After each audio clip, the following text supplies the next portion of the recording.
Hi, it's Patrick Hutzel from intensivecarehotline.com with another case study today. So last year in September we were approached by a family in the UK, and the family told us that their 46-year-old sister and mum was in intensive care with COVID pneumonia, and she had a long-standing medical history.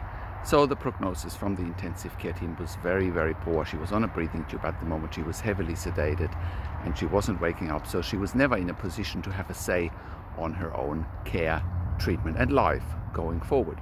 So the intensive care team at the time was adamant that she should be extubated, a quote-unquote one-way extubation, which means the breathing tube would have been removed and never to be put back in case she needed it to save her life. And they also wanted to push a DNR, a do not resuscitate order, and the combination of both would have been the end of her life. And the intensive care team nevertheless was adamant that she wouldn't even survive the next 48 hours no matter what they did. Well, lo and behold, with the help of ourselves and the family, we put a stop to all of that. We were advocating strongly that at the young age of 46, there should not be a one-way extubation, there should not be a DNR, and she should have a tracheostomy instead. She should be woken up and then she can make her own decision. Again, the intensive care team was adamant that was not in her quote-unquote best interest, and that the only way for this young lady was to let her die, because that would be in her quote-unquote best interest.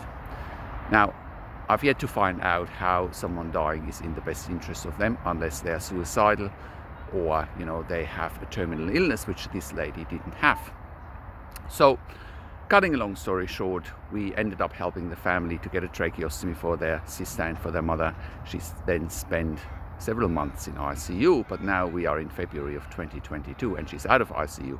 She has the tracheostomy removed and she's off the ventilator, and she is now finally in a position to determine her own destiny. And she has beaten all the odds of what the intensive care team was telling her was her destiny.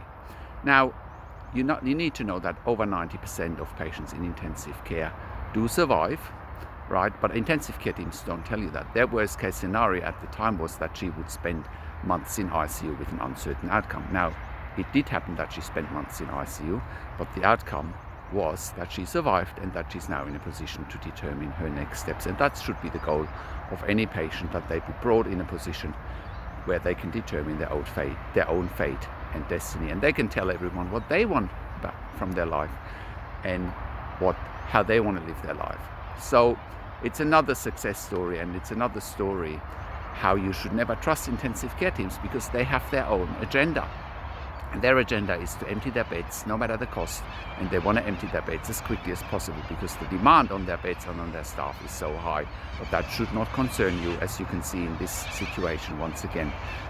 Intensive care teams don't get it right all the time, and whilst there's wonderful things happening in intensive care, especially when it comes to perceived end-of-life situations, you need to advocate vehemently, and you need to get the professionals like ourselves involved so we can tear it all apart for you, and we can ask the right questions and hold the intensive care team accountable for their actions or for their non-actions, and then you will see what happens next.